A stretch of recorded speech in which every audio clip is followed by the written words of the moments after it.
أيها الذين آمنوا صلوا عليه وسلموا تسلیما۔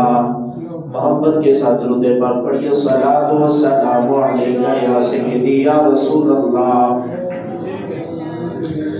صلاۃ و سلام علیکہ یا سیدی یا حبیب اللہ، صلاۃ و سلام علیکہ یا سیدی یا نبی اللہ وعلی آلک و اصحابک یا سیدی یا نور اللہ، یا صاحب الجمال و یا سید البشر، من وجهك المنیر لقد نور القمر، لا يمكن الثناء كما كان حقه بعد خدا۔ بزرگ تو ہی قصہ مختصر۔ یا رسول اللہ انظر حالنا، یا حبیب اللہ اسمع قولنا، اننی فی بحر ہم مغرق خذ یدی سہل لنا اشکالنا۔ قال رب اشرح لي صدري ويسر لي امري واحلل عقدة من لساني يفقهوا قولي وقل رب زدني علما وقل رب زدني علما وقل رب زدني علما۔ بلغ العلا بكماله كشف الدجى بجماله حسنت جميع خصاله صلوا عليه وآله وَأَصْحَابِهِ وَسَلِّمُوا تَسْلِيمًا كَثِيرًا كَثِيرًا۔ ایک بار پھر سے درود پاک پڑھیے۔ الصلاۃ والسلام علیکہ یا سیدی یا رسول اللہ، الصلاۃ والسلام علیکہ یا سیدی یا حبیب اللہ، الصلاۃ والسلام علیکہ یا سیدی یا نبی اللہ وعلی آلک واصحابک یا سیدی یا نور اللہ۔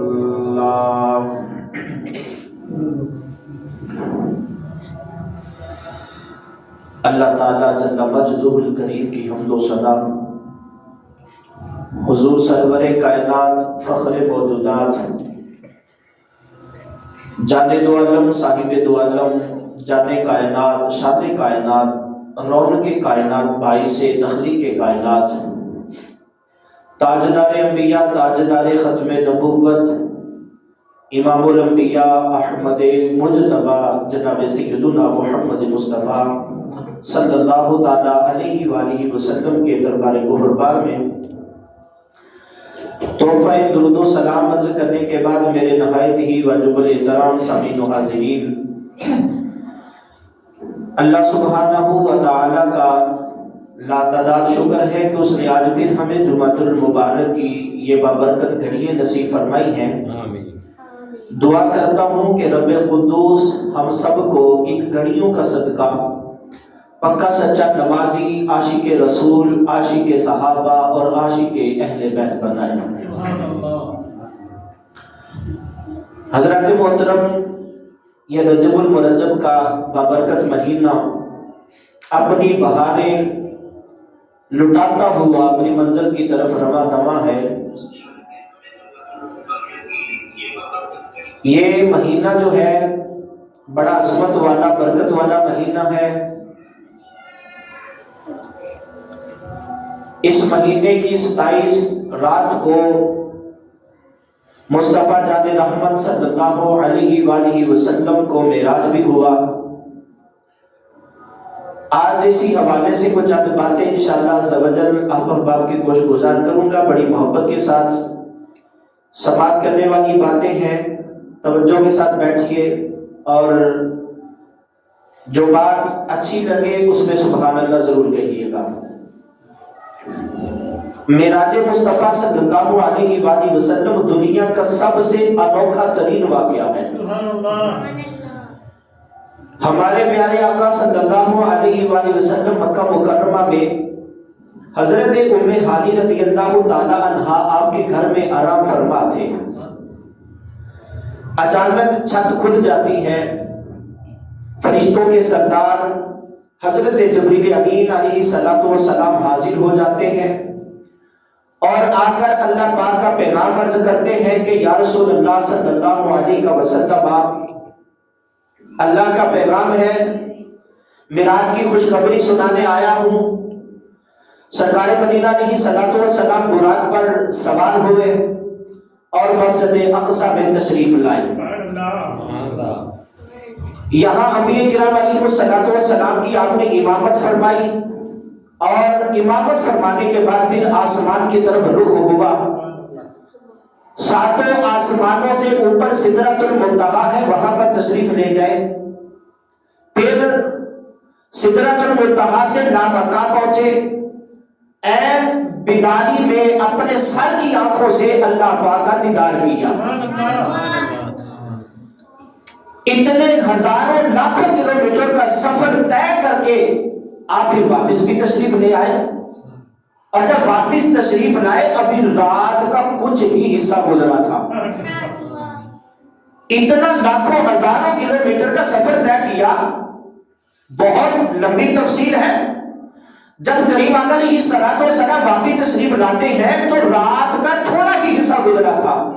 اب علماء کرام فرماتے ہیں کہ جب کریم آقا علیہ الصلوۃ والسلام واپس تشریف لائے تو بستر مبارک جو تھا نا ابھی گرم تھا، اور دروازے کی جو زنجیر تھی فرماتے ہیں وہ بھی ہل رہی تھی۔ معراج جو ہے یہ عروج سے بنا ہے۔ کس سے بنا ہے؟ سارے بولے کس سے بنا ہے؟ عروج سے، جس کا معنی ہوتا ہے بلندی۔ بلندی سفر معراج کے دو حصے ہیں، ایک ہے مسجد حرام سے مسجد اقصی تک کا سفر جسے اسراء کہتے ہیں، اور پھر اس کے بعد آسمانوں کا سفر شروع ہوا، اب اسے معراج کہتے ہیں۔ کیا کہتے ہیں؟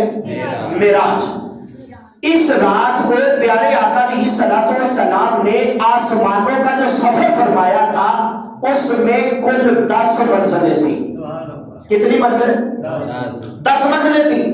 7 منزلیں جو تھی وہ آسمانوں کی، اور آپ ہر آسمان پر رکتے، وہاں کے مشاہدات فرماتے ہوئے آپ وہاں سے گزر جاتے۔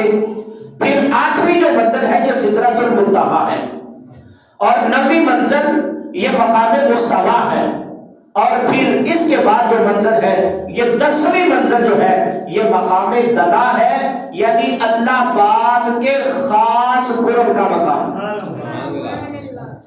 اللہ پاک کے خاص قرب کا مقام جو ہے۔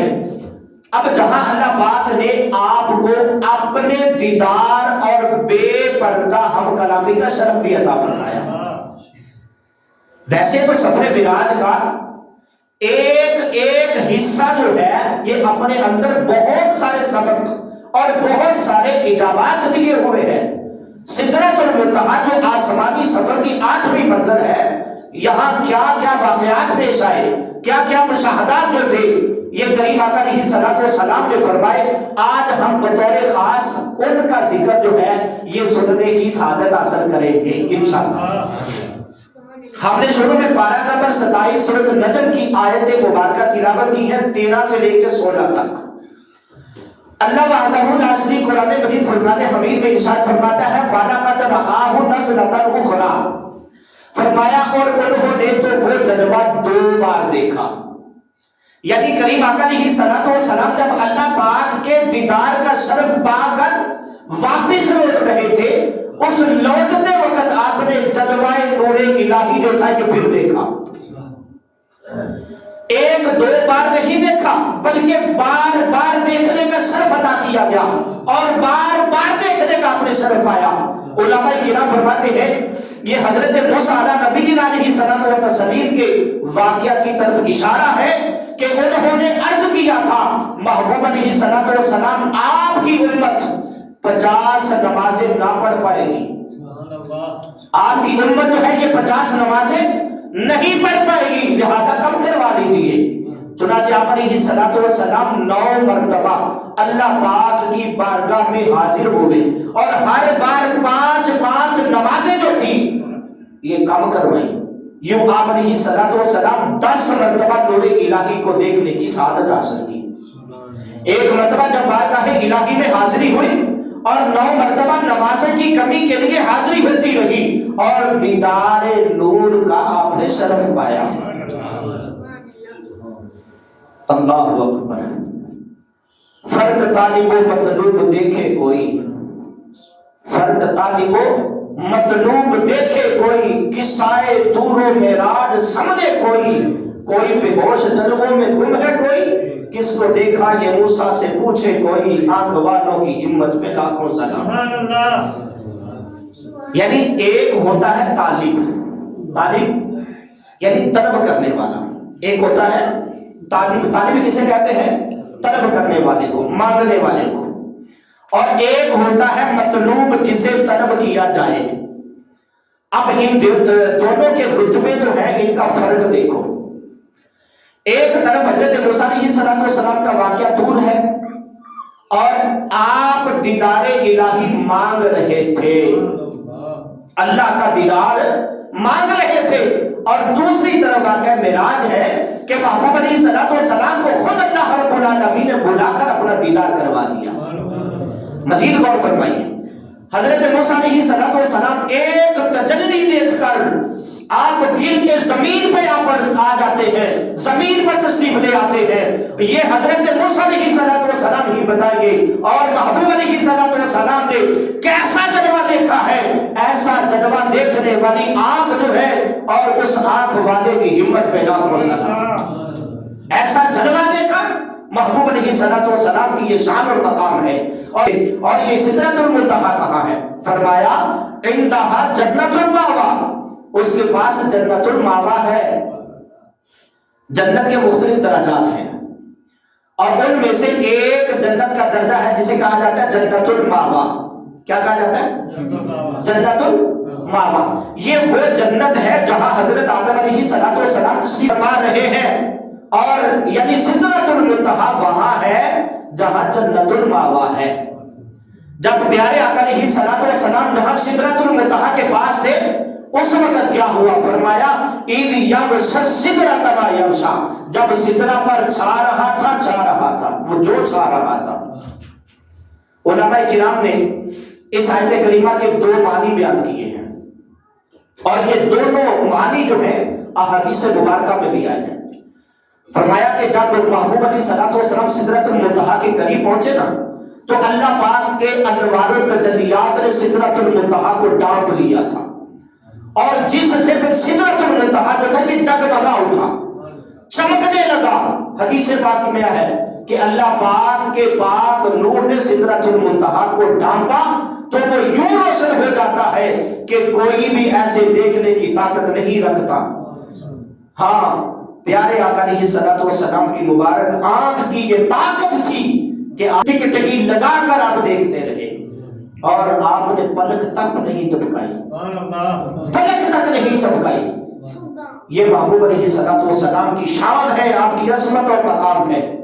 دوسرا معنی بیان کرتے ہیں کہ جب پیارے آقا علیہ السلام سدرۃ المنتہا پر پہنچے نا، تو فرشتوں نے آپ کی زیارت کی خواہش کی، اللہ کو عرض کیا کہ مولا ہم بھی تیرے محبوب کی زیارت کرنا چاہتے ہیں، چنانچہ انہیں اجازت عطا کی گئی۔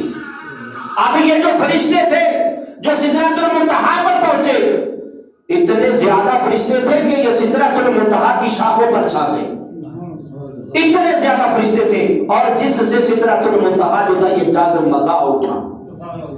اب حدیث مبارکہ میں آتا ہے کہ اس وقت سدرۃ المنتہا کے ہر پتے پر ایک فرشتہ تھا، اور وہ سارے کے سارے فرشتے جو تھے وہ سبحان اللہ کی صدائیں بلند کر رہے تھے۔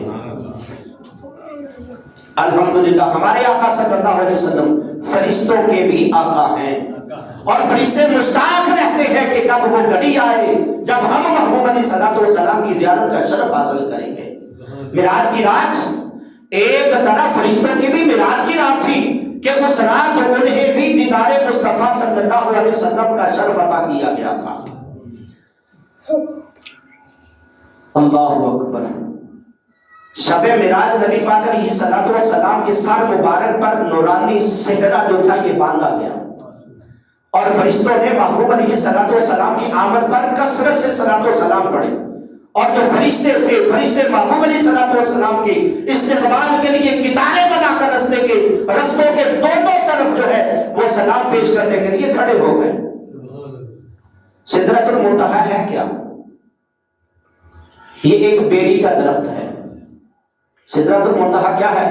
بیری کا درخت ہے اور اس کی جو جڑ ہے، جڑ چھٹے آسمان میں ہے، اور اس کی جو شاخیں ہیں یہ 7ویں آسمان میں پھیلی ہوئی ہیں، اور جب اس کی بلندی دیکھی جائے تو 7 آسمان بھی گزر جاتے ہیں، اس کی اتنی زیادہ بلندی ہے، اور اس کے پھل جو ہیں یہ مقام حجر کے مٹکوں جیسے ہیں، اور پتے یہ ہاتھی کے کانوں کی طرح ہیں، اور اسے سدرۃ المنتہا کہتے کیوں ہیں؟ اس کی مختلف وجوہات ہیں۔ فرشتوں، شہیدوں اور متقی لوگوں کی روحیں جو ہیں اس سے آگے نہیں جا سکتی، زمین سے اوپر جانے والی چیزیں اور اوپر سے نیچے آنے والی جو چیزیں ہیں اس تک آ کر رک جاتی ہیں، اس لیے اسے سدرۃ المنتہا کہا جاتا ہے۔ حضرت کعب الاحبار رضی اللہ تعالیٰ عنہ آپ فرماتے ہیں کہ سدرۃ المنتہا وہ مقام ہے کہ تمام فرشتوں، نبیوں اور رسولوں کا علم جو ہے اسی تک ہے، اور اس سے آگے کیا ہے کوئی نہیں جانتا، اس کا علم صرف اور صرف جو ہے اللہ پاک کے سوا کسی کو نہیں ہے۔ ہاں یہ محبوب علیہ السلام کا مقام ہے، یہ ان کی اونچی شان ہے، یہ ان کا رتبہ ہے کہ اللہ پاک نے شب معراج کو آپ کو سدرۃ المنتہا سے بھی آگے بلا کر وہ خاص علوم عطا فرما دیے جن تک نبیوں اور رسولوں کی بھی رسائی نہیں تھی۔ حضرت موسیٰ علیہ السلام نے کوہ طور پر رب کریم کا کلام سنا، اور حضرت عیسیٰ علیہ السلام 4تھے آسمان پر تشریف فرما ہے، یہ بہت بلند رتبے ہیں، بڑا مقام ہے یہ، مگر آقا کریم علیہ السلام کی شان دیکھو، آپ کو رب کریم نے لا مقام پر بلا کر مقام دنا یعنی انتہائی قرب عطا فرما کر بلند شان جو ہے وہ عطا فرمائی۔ اب اس سے معلوم ہوتا ہے کہ سب مخلوق جہد کے دائرے میں ہے، مگر ہمارے آقا صلی اللہ علیہ وآلہ وسلم جہد کے دائرے سے اوپر بھی وہاں تشریف لے گئے جس جگہ پر جہاں کہاں کچھ بھی نہیں تھا۔ سب کی رسائی یعنی پہنچ جو تھی یہ محبوب علیہ السلام تک ہے، اور ایک محبوب علیہ السلام ہی ہے جنہیں رب کریم کی بارگاہ میں حاضری کی سعادت نصیب ہوئی۔ سدرۃ المنتہا کا یہ جو درخت ہے، یہ بیری کا درخت ہے، اس کی ایک خصوصی شان یہ بھی ہے کہ اس کے ہر پتے پر محبوب علیہ السلام کا نام پاک لکھا ہوا ہے۔ روایت میں آتا ہے کہ اللہ پاک کے نبی حضرت آدم علیہ السلام جب دنیا سے رخصت ہونے لگے نا تو آپ نے اپنے شہزادے حضرت شیس علیہ السلام کو بلایا اور بلا کر فرمانے لگے، بیٹا جب بھی اللہ تعالیٰ کا ذکر کرو ساتھ محمد مصطفیٰ صلی اللہ علیہ وسلم کا ذکر جو ہے یہ لازمی کرنا، کیونکہ میں نے عرش کے پایوں پر، آسمان میں ہر جگہ اور جنت کے ہر محل پر اور ان محلات کے ہر کمرے پر اور جنتی پیالوں پر اور سدرۃ المنتہا کے آپ فرماتے ہیں کہ ہر پتے پر میں نے محمد مصطفیٰ صلی اللہ علیہ وسلم کا نام پاک لکھا ہوا دیکھا ہے۔ آپ فرماتے جہاں میری نظر پڑتی تھی، جہاں میں نے دیکھا ہے محمد مصطفیٰ صلی اللہ علیہ وسلم کا نام پاک لکھا ہوا تھا، اور فرمایا کہ لہذا ان کا ذکر جو ہے یہ کثرت کے ساتھ کیا کرو۔ کیا شان ہے نام محمد صلی اللہ علیہ وسلم کی، آنکھوں کا تارا نام محمد، دل کا اجالا نام محمد، اللہ اکبر رب العلا نے ہر شے پہ لکھا نام محمد ہے، یوں تو کثرت سے نام لیکن سب سے ہے پیارا نام محمد، سب سے ہے پیارا نام محمد، شیدا کیوں نہ ہو اس پر مسلمان، رب کو بھی ہے پیارا نام محمد۔ ہم سب انسانوں کے والد محترم اللہ پاک کے نبی حضرت آدم علیہ السلام آپ نے نصیحت فرمائی ہے کہ چونکہ اللہ پاک نے ہر جگہ پر ہر مقام پر نام محمد صلی اللہ علیہ وسلم کے چرچے فرمائے ہیں، لہذا تم بھی ان کا ذکر پاک جو ہے یہ کثرت کے ساتھ کیا کرو۔ اس لیے ہمیں بھی چاہیے کہ کثرت ذکر محبوب صلی اللہ علیہ وآلہ وسلم کرتے ہی رہا کریں، اٹھتے بیٹھتے ان کا نام لیا کریں، درود پاک کی کثرت کیا کریں، اور پیارے محبوب علیہ السلام کی سیرت پاک پڑھیں، پاکیزہ سیرت کے پیارے پیارے واقعات سنتے سناتے رہا کریں اور سنتے سیکھا کریں، دوسروں کو بھی سکھاتے رہا کریں۔ مراکش کا ایک شہر ہے فاس، اب اس میں ایک عورت تھی بڑی نیک تھی، اس کی عادت یہ تھی کہ جب بھی اسے کوئی تنگی آتی نا، کوئی پریشانی ہوتی، کوئی بھی پریشانی آ جاتی تو اپنے دونوں ہاتھوں کو اپنے چہرے پر رکھ کے اپنی آنکھیں بند کر لیتی تھی. تو کیا کہتی تھی؟ محمد صلی اللہ علیہ وآلہ وسلم. بس نام محمد کی برکت سے اس کی جو پریشانی تھی وہ دور ہو جایا کرتی تھی. کوئی بھی پریشانی، کوئی بھی حاجت آئے، وہ اپنے دونوں ہاتھوں کو اپنے چہرے پہ رکھ کے آنکھیں بند کرتی تھی اور محمد مصطفیٰ صلی اللہ علیہ وسلم کا نام لیتی تھی، اور اس نام پاک کی برکت سے اللہ اس کی ساری حاجتیں پوری فرما دیتا تھا. اور جب اس عورت کا انتقال ہوا تو کسی رشتے دار نے اسے خواب میں دیکھا تو پوچھا کہ آپ نے قبر میں سوال کرنے والے 2 فرشتے تو دیکھے ہوں گے نا، منکر نکیر. کہا ہاں دیکھے ہیں. اب اس نے جواب دیا ہاں وہ میرے پاس آئے تھے، میں نے کیا کیا، میں نے انہیں دیکھتے ہی اپنی عادت کے مطابق اپنے دونوں ہاتھوں کو اپنے چہرے پہ رکھ کے آنکھیں بند کی اور محمد مصطفیٰ صلی اللہ علیہ وآلہ وسلم کا نام لیا. جب میں نے چہرے سے ہاتھ ہٹائے تو وہ دونوں فرشتے وہاں پہ موجود ہی نہیں تھے. پائے مرادے دونوں جہاں میں جس نے پکارا نام محمد، دونوں جہاں میں دنیا اور دین میں ہے ایک وسیلہ نام محمد. مومن کو کیوں ہو خطرہ کہیں سے، دل پر کھلا نام محمد. روز قیامت میزان پل پر دے گا سہارا نام محمد. سدرۃ المنتہا جب حضرت جبریل امین علیہ السلام کا یہ جو مقام ہے، یعنی حضرت جبریل علیہ السلام کی رہائش اس جگہ پر ہے. معراج کی رات جب پیارے آقا علیہ السلام خاص مقام جبریل یعنی سدرۃ المنتہا پر پہنچے نا، تو اس وقت حضرت جبریل امین علیہ السلام نے آپ کی خدمت میں 3 پیالے پیش کیے. کتنے؟ 3. ایک پیالے میں پکیزہ شراب تھی، اور دوسرے پیالے کے اندر شہد تھا، اور تیسرے پیالے کے اندر دودھ تھا. پیارے آقا علیہ السلام نے دودھ کا پیالہ جو تھا اسے قبول فرمایا. اب اس پر حضرت جبریل امین علیہ السلام نے عرض کیا ہی الفطرۃ انت علیہا، یعنی یہ فطرت ہے جس پر آپ ہیں. یعنی دودھ اسلام اور دین کی علامت ہے. دودھ کیا ہے؟ اسلام اور دین کی علامت ہے. گویا حضرت جبریل امین علیہ السلام پیارے آقا علیہ السلام کی مہمان نوازی کی سعادت حاصل کر رہے ہیں. خیال رہے کہ پکیزہ شراب، دودھ اور شہد کے پیالے جو تھے نا، یہ 2 مرتبہ پیش کیے گئے تھے. کتنی مرتبہ؟ 2 مرتبہ. ایک مرتبہ جب بیت المقدس میں نماز پڑھی تھی نماز کے بعد، اور دوسری مرتبہ سدرۃ المنتہا پر. اور پیارے آقا علیہ السلام نے دونوں مرتبہ دودھ کو ہی اختیار فرمایا تھا. علامہ ابن حجر اسقلانی رحمۃ اللہ تعالی علیہ آپ لکھتے ہیں کہ دودھ اور علم دین کی آپس میں مشابہت ہے. جیسے دودھ جو ہے یہ جسم کو مضبوط کرتا ہے، طاقت دیتا ہے، توانائی دیتا ہے، اسی طرح فرمایا علم دین جو ہے یہ روح کو مضبوط کرتا ہے، جس کے ذریعے آدمی فطرت پر قائم رہتا ہے. غور فرمائیے کہ پیارے آقا علیہ السلام کی خدمت میں کتنے پیالے پیش کیے گئے؟ 3 پیالے. کتنے؟ 3 پیالے. آپ نے کسے اختیار فرمایا؟ فطرت کو نا. اب اس میں ہمارے لیے سبق کیا ہے؟ ہمیں بھی چاہیے کہ ہمیشہ فطرت کو ہی اختیار کریں. اب یہ فطرت کیا ہے؟ اللہ تعالیٰ قرآن میں ارشاد فرماتا ہے فطرت اللہ التی فطر الناس علیہا.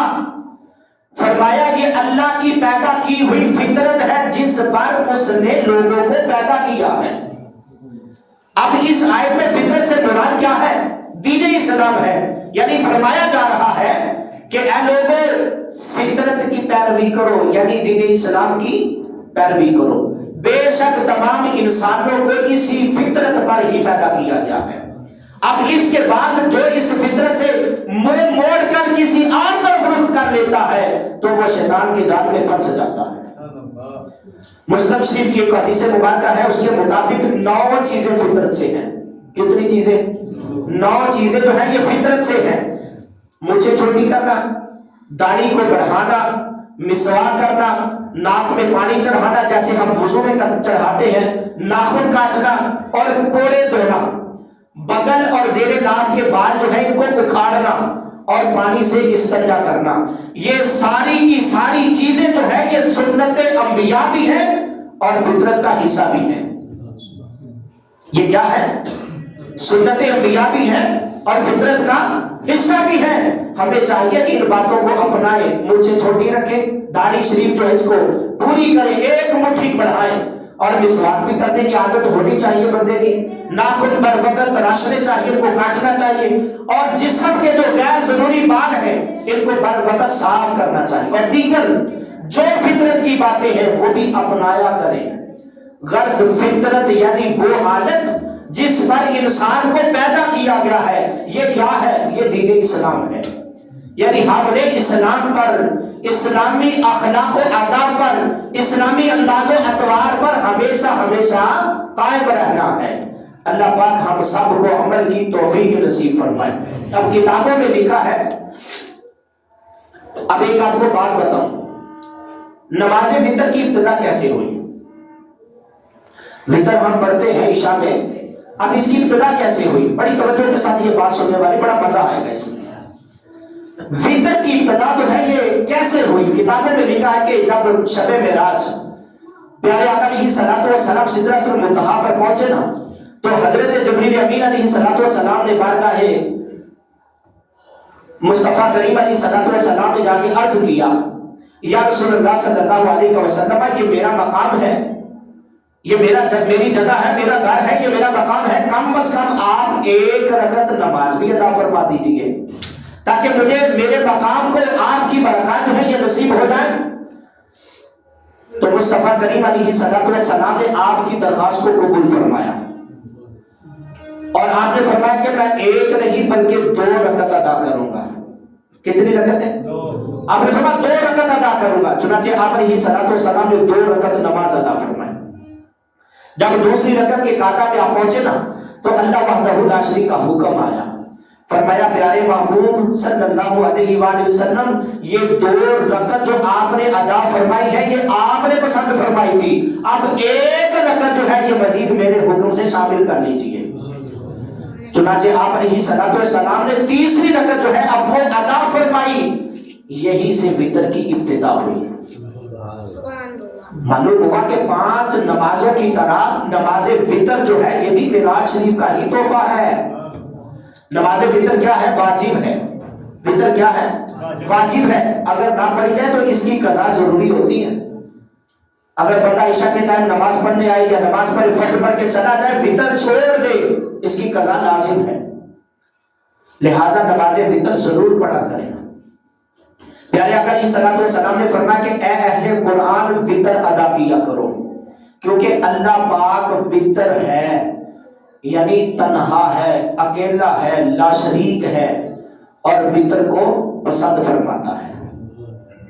اللہ پاک وتر کو پسند فرماتا ہے. اور اسی طرح ایک اور حدیث مبارکہ ہے، فرمایا کہ جس نے چاشت کی نماز ادا کی اور ہر مہینے کے 3 روزے رکھے اور سفر و حضر میں وتر نہیں چھوڑے، فرمایا کہ اس کے لیے 1 شہید کا ثواب لکھا جائے گا. اللہ پاک ہمیں نماز وتر پابندی بلکہ 5 نمازیں جو ہے مسجد میں جا کر باجماعت ادا کرنے کی استقامت نصیب فرمائے. اب حضرت جبریل امین علیہ الصلوۃ والسلام کے عمل مبارک سے ہمیں معلوم ہوتا ہے کہ بزرگوں کو گھر بلا کر ان سے نماز پڑھوا لینا بھی برکت کا ذریعہ ہوتا ہے. بات سمجھ آئی؟ صحابہ کرام علیہ رضوان بھی ایسا کیا کرتے تھے.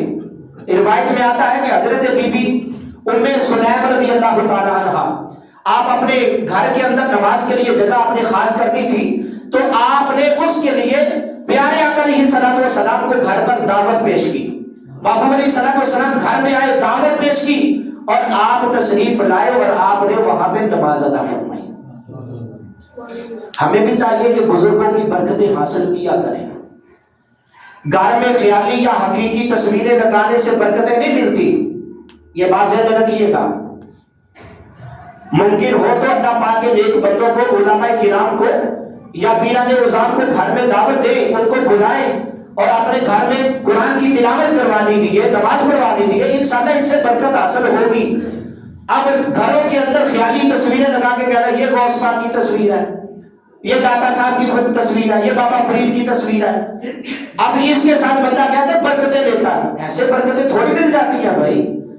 اب گھر کے اندر تصویریں لگانے سے برکتیں حاصل نہیں ہوتی، بلکہ یہ گناہ ہے کہ ایسے بزرگوں کی تصویریں لگا کے اپنے گھروں کو ایسا نہیں ہوتا، یہ گناہ ہے. تصویر نہیں لگانی چاہیے، اور خیالی تصویریں لگا کے ان سے برکتیں لے لیں. ویسے بزرگوں کی بیعت بھی ہو جائے بے شک، ان کی تصویریں گھر میں لٹک رہی ہیں. اللہ پاک عمل کی توفیق نصیب فرمائے. ایسا بالکل نہیں ہونا چاہیے. اور اپنی گفتگو کے اختتام کی طرف آتا ہوں.